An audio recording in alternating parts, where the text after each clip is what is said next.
যে মেডিকেল রিপোর্টটা জমা পড়েছে সেই মেডিকেল রিপোর্টটার সত্যতা কত, ভ্যালিড সেটা আদৌ কিনা সেটা যাচাই করা। পুলিশ সেগুলো তদন্ত করে দেখছে, সেটা তদন্ত করে দেখতে কত সময় লাগে? 28 তারিখের একটা ঘটনা, আজকে 2 তারিখ হয়ে গেল, এখনো পর্যন্ত অনুব্রত মণ্ডল কেন পৌঁছলেন না, হাজিরা দিলেন না, আজ পর্যন্ত তার কোনো সদুত্তর পুলিশ দিতে পারলো না?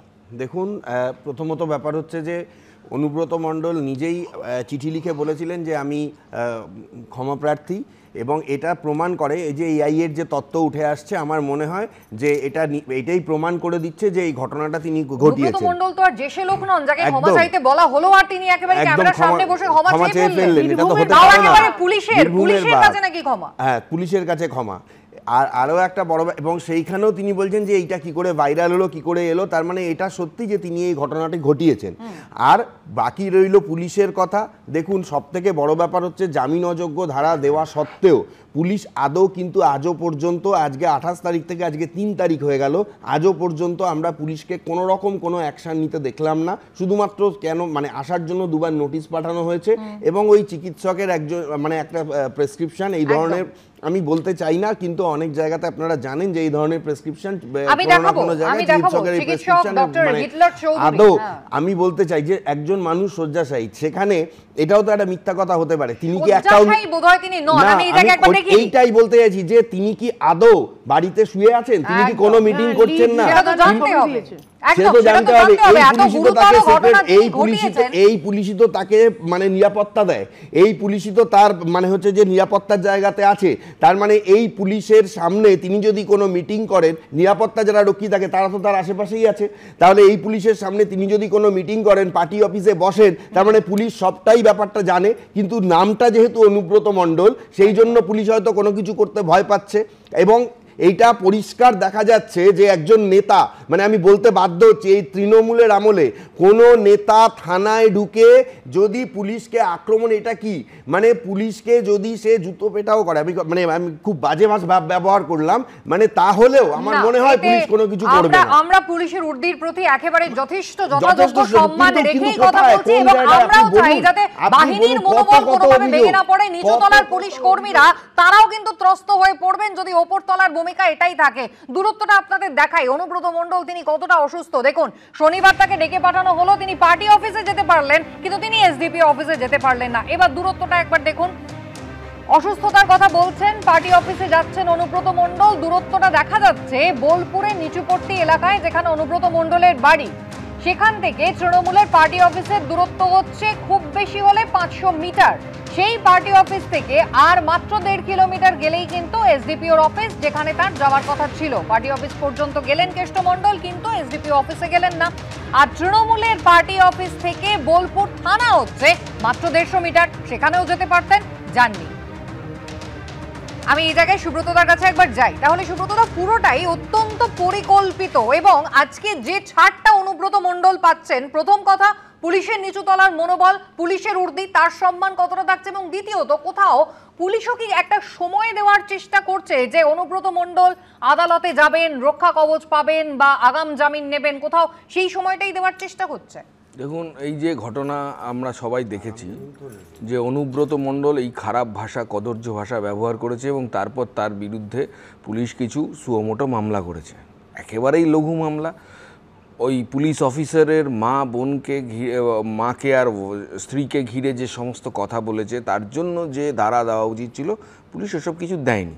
1, 2 নম্বর, এই যে অসুস্থতার সার্টিফিকেট উনি দিয়েছেন, যে ডক্টর দিয়েছেন এইচ চৌধুরী, তিনি বোধহয় রামপুরহাটের সিএমওএইচ, একটা সরকারি আধিকারিক, তিনি একটা বেসরকারি হাসপাতালের প্যাডে সার্টিফিকেট দিচ্ছেন। দেখুন, এটা ক্রাইম। শান্তিনিকেতনের মেডিকেল কলেজ, যেটার একেবারে দায়িত্বে রয়েছেন মলয়পীঠ, অনুব্রত মণ্ডল ঘনিষ্ঠ, যে হচ্ছে সিবিআই স্ক্যানারে, সিবিআই স্ক্যানারে ছিল, একদম বারবার জিজ্ঞাসাবাদের সময় গেছেন। দেখুন, একটা সরকারি হাসপাতালের লোক কিরকম ভাবে বেসরকারি হাসপাতালের সঙ্গে যুক্ত, আসলে গোটা সরকারি ব্যবস্থাটাকে বেসরকারি করার একটা আয়োজনের এটা একটা পার্ট।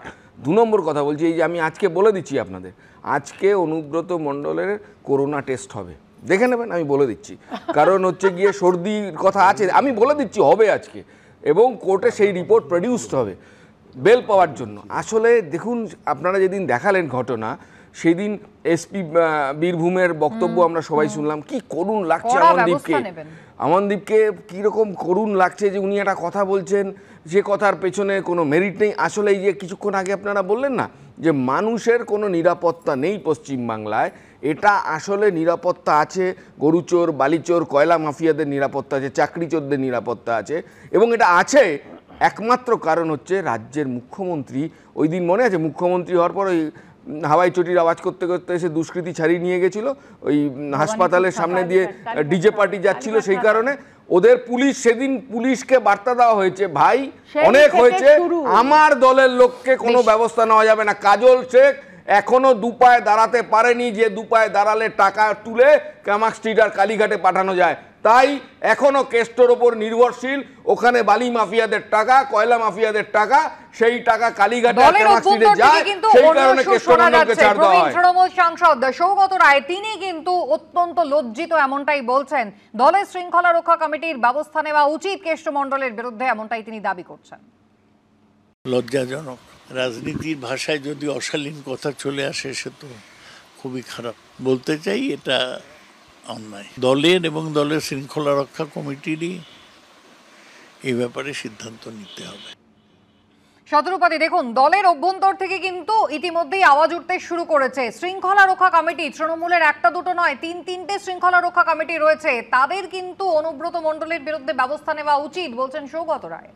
দেখো, দলের অভ্যন্তরীণ তো দলটা তো তৃণমূল দল, এবং তোমাদের যেহেতু অভ্যন্তরীণ কথাটা ব্যবহার করলে, আমি একবার তোমাদের যারা যে টিম এই সুন্দর গ্রাফিক্স তৈরি করেছে, বাসে করে যাচ্ছে 100 মিটার দূর অমুক তমুক, একটা ডিস্টেন্স তোমরা একেবারেই মাপতে পারছো না, তোমরা মানে কেউই পারবে না যে পুলিশ অফিসার বা পুলিশ থানার সঙ্গে দূরত্ব তো 100 মিটার হ্যান ত্যান হতে পারে, কিন্তু অভ্যন্তরীণ ডিস্টেন্সটা কত? আজকে অনুব্রত যে বীরভূমের বাঘ, তার সঙ্গে মমতার মনের দূরত্ব বা ঘনিষ্ঠতাটা কত, এইটাই হচ্ছে আসল ডিস্টেন্সটা তোমাদের মাপতে হবে, সকলকে পশ্চিমবঙ্গের মাপতে হবে। তার কারণ সেইটাই তো বলছি, এইটাই আমি বলার চেষ্টা করছি। আজকে মমতা, এক সেকেন্ড প্লিজ, আমি খাবার সময় চুপ করেছিলাম, মমতা ব্যানার্জির সঙ্গে ঘনিষ্ঠতা আছে বলে পুলিশ থরহরিকম্প যে অনুব্রতর মানে পুলিশ অফিসারের মাকে ডাকুক, বউকে ডাকুক, আর এটা প্রথমবার নয়, অডিওটা যদি মন দিয়ে শোনেন, প্রথমবার ডাকেনি, এর আগেও ডেকেছে, গেছিল কিনা আমরা জানি না। পুলিশের থরহরিকম্প, পুলিশ অনুব্রতকে কিচ্ছু করতে পারবে না। এবং তোমাদের ফুটেজ গতকাল, আমি জানি না নামটা, আমি ভুলে যাচ্ছি, তোমরা একবারই দেখিয়েছিলে একজন এক্স পুলিশ অফিসারকে, তোমরা প্রশ্ন করছো যে এরপরে কি হবে, অমুক হবে তমুক হবে, সেই পুলিশ অফিসার অত্যন্ত বিনয়ভাবে বলেছেন যে না না, সে তো অনুব্রত তো মুখে বলেছে, এখনো তো করেনি।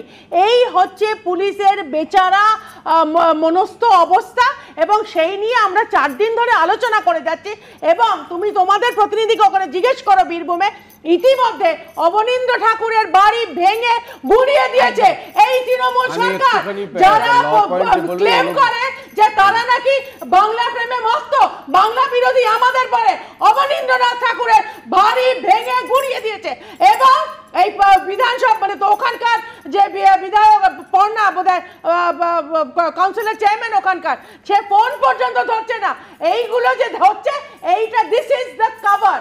অনুব্রতকে মেন সামনে দিয়ে আমি একটা ল পয়েন্ট বলছি, যে পেজে কথাটা হচ্ছে যে একটা 41-এর যে নোটিশ দেওয়া হয় সেগুলো 7 বছর পর্যন্ত যেগুলোর পানিশমেন্ট থাকে, সেখানে নন বেলেবল সেকশনও থাকে, মানে বেল হবে না এরকম থাকে 7 বছরের মধ্যে। এখন ব্যাপারটা হচ্ছে যে এই যে একটা অনুব্রতকে যে নোটিশ দেওয়া হলো 7 বছরের মধ্যে হয়তো মানে সেকশনগুলোর পানিশমেন্ট আছে বলেই নোটিশটা দেওয়া হলো, কিন্তু এখানে একটা চেক লিস্ট আছে। চেক লিস্টটা কি, যে একজন চুরি করে যাচ্ছে, চুরির পানিশমেন্ট হচ্ছে 7 বছর, কিন্তু চুরি করে দৌড়ে পালাচ্ছে, তাকে যদি না ধরে ঢোকায় তাকে হয়তো পাওয়াই যাবে না, সেটা হচ্ছে চেক লিস্ট। ফলে অনুব্রতকে যেই মুহূর্তে ঘটনাটা এটা বলেছে, সেই মুহূর্তে যখন না ঢুকিয়েছে, এটা অনেকটা বিষবায়ু জলে যাওয়ার মতো। কারণ এই যে নোটিশটা ধরিয়েছে, এই নোটিশটা দেখে তিনি অ্যান্টিসিপেটরি বেল করতে পারেন। অ্যান্টিসিপেটরি বেল সেই ক্ষেত্রেই করা যায়, এক্ষেত্রে নন বেলেবল সেকশন থাকে, বেলেবল সেকশনে অ্যান্টিসিপেটরি বেল হয় না। আবার বেলেবল সেকশন যদি থাকে, অ্যারেস্ট করলে সঙ্গে সঙ্গে কোর্ট থেকে জামিন পেয়ে যাবে। ফলে একটা হাস্যকর পরিস্থিতি কিন্তু তৈরি হয়ে যাবে যদি ওকে অ্যারেস্ট করা হয় এবং কোর্টে তোলা হয়। সেই জন্যই পুলিশ কিন্তু চেক লিস্টটা মেনে সঙ্গে সঙ্গে অ্যারেস্টটা করা উচিত ছিল, সঙ্গে সঙ্গে চেকলিস্ট তার মানে এই দেরিতে তাহলে এই দেরিটা উদ্দেশ্যপ্রণোদিতভাবে আমি আইনের কথা বলছি, আইনের ছাত্র হয়ে আমি এত কথা বললাম। তাহলে ইমিডিয়েটলি অ্যারেস্ট করলে যদি ব্যবস্থা নেওয়া যেত, এখন 5টা দিন গড়িয়ে গিয়েছে, ইমিডিয়েটলি অ্যারেস্ট করে হয়তো ছাড়া পেয়ে যেত, কিন্তু অ্যারেস্টটা করা যেত। অ্যারেস্টটা করা যাবে না কেন? করা যাবে, কিন্তু সেক্ষেত্রে এখন কোর্টের পারমিশন নিতে হবে। এখন সরাসরি করতে পারবে না, কারণ চেক লিস্টের যে প্রভিশনটা সেটা তো চলে গেছে। চেক লিস্টে যদি মেনে চলতো তাহলে সঙ্গে সঙ্গে করতো। এইবারে কথা হচ্ছে যে আমি যে কথাগুলো বলছিলাম,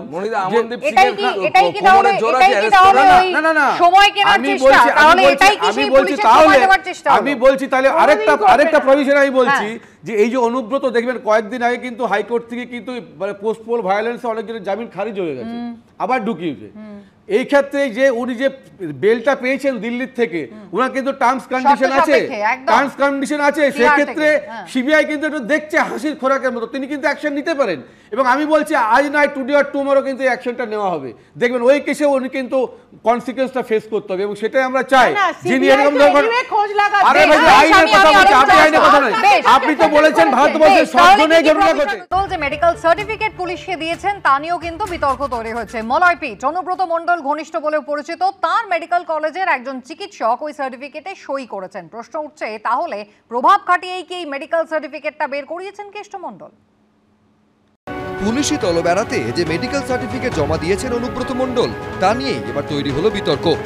অনুব্রত মণ্ডলকে 5 দিনের বেড রেস্টের পরামর্শ দিয়ে সার্টিফিকেট দিয়েছেন চিকিৎসক হিটলার চৌধুরী, যিনি রামপুরহাট 1 নম্বর ব্লকের মেডিকেল অফিসার। এই হিটলার চৌধুরী আবার শান্তিনিকেতনের একটি বেসরকারি মেডিকেল কলেজের আরএমও, যে মেডিকেল কলেজের চেয়ারম্যান অনুব্রত মণ্ডলের অত্যন্ত ঘনিষ্ঠ বলে পরিচিত মলয়পীঠ। প্রশ্ন উঠছে, তবে কি প্রভাব খাটিয়ে মেডিকেল সার্টিফিকেট বের করিয়েছিলেন অনুব্রত মণ্ডল? পুরোপুরিভাবে গটাক চলছে, তাই তো মাঝে মাঝে মনে হয় যে কি এমন ওষুধ উনি বলছেন, এমন ওষুধ খান যে সেখান দিয়ে এই ধরনের ভাষা বেরোবে। আমাদেরও জানার দরকার আছে, ওই যেখান থেকে উনি সার্টিফিকেট নিয়েছেন তারও তদন্ত হওয়ার দরকার আছে, যে তারা কি ধরনের কি জাল সার্টিফিকেট করে। আমার মনে হয় সেগুলো তদন্ত হওয়া উচিত। আমি প্রশাসন, আমাদের মেডিকেল কলেজের এবং ডাক্তারবাবুদের নির্দেশ দিয়েছি, আপনারা পূর্ণাঙ্গ তদন্ত করুন এবং দোষী কোনো ব্যক্তি থাকলে উপযুক্ত শাস্তির ব্যবস্থা করুন। মেডিকেল সার্টিফিকেটটা কোনো ডাক্তারই তো দেন, আমি তো জানি না ডাক্তার ছাড়া অন্য কেউ দেন কি না। আর ডাক্তারই দিয়েছেন বলেই আমরা জানি যে এটা তো সম্পূর্ণ প্রশাসনিক বিষয় এবং আইনি বিষয়। ওনার কাছে কোন ডাক্তারবাবু কি সার্টিফিকেট দিয়েছেন এগুলো আমাদের পক্ষে এত ডিটেল এখানে বসে জানা সম্ভব না। ফলে এই মুহূর্তে বিস্তারিত খোঁজখবর না নিয়ে কোনো মন্তব্য করাটা ঠিক হবে না। অনুব্রত মণ্ডলের মেডিকেল সার্টিফিকেট নিয়ে প্রতিক্রিয়ার জন্য চিকিৎসক হিটলার চৌধুরীকে ফোন করা হলেও তার মোবাইল ফোন সুইচ অফ ছিল। আমাদের বিএমও তো নেই, ওই টায়ারে সবাই আমাদের না, আমরা নন প্র্যাকটিসিং, আমরা প্র্যাকটিস করতে পারি না। উনি রামপুরহাট পান।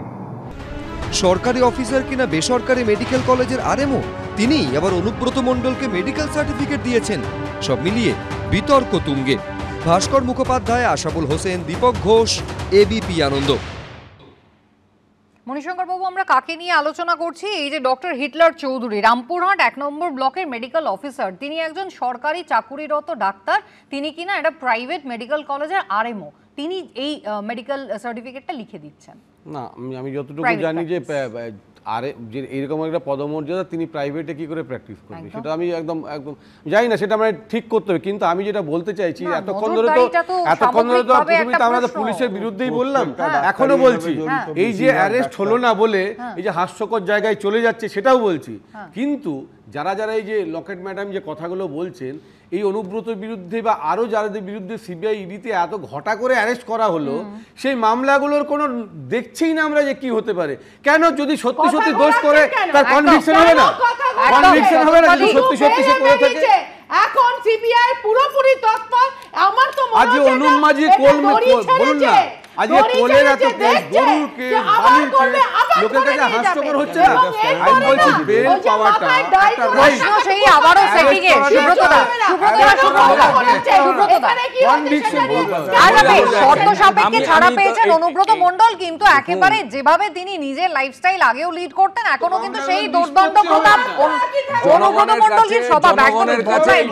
জনগণের কাছে এইটা গুরুত্বপূর্ণ প্রশ্ন যে শত্রুপাদি বললেন যে কেস চলছে, বেলে আছে, সব ঠিক আছে, এটা তো আমরা জানি, কিন্তু জনগণের কাছে প্রশ্ন হচ্ছে যেভাবে ওকে গ্রেপ্তার করা হয়েছিল ওইটা হচ্ছে গিয়ে তারপরে যা যা হলো, বাংলা করতে পারলো না ওর কথার, ইংরেজি করতে পারলো না ওর কথা, সেই কারণে এগুলো না লেম এক্সকিউজ। সিবিআই এখন পশ্চিমবাংলার মানুষের কাছে প্রশ্নের সামনে দাঁড়িয়ে গেছে। এই প্রশ্নকে যদি কেউ অস্বীকার করতে পারেন, কিছু যায় আসে না তাতে, প্রশ্নগুলো মুছে যাবে না। এবং আমি আপনাদের বলছি যে আজকে অনুব্রত মণ্ডল যে ঘটনা ঘটালো, সিবিআই যদি একটু বেশি তৎপর থাকতো, এখানে যদি রাজনৈতিকভাবে সেটিং না থাকতো, তাহলে এই কাজ অনুব্রত মণ্ডলকে নিয়ে কি পদক্ষেপ নেয় অবশ্যই সেদিকে আমাদের নজর থাকবে। আলোচনার সময় শেষ, সকলকে ধন্যবাদ। বিরতির পর ফিরবো, সঙ্গে থাকবে।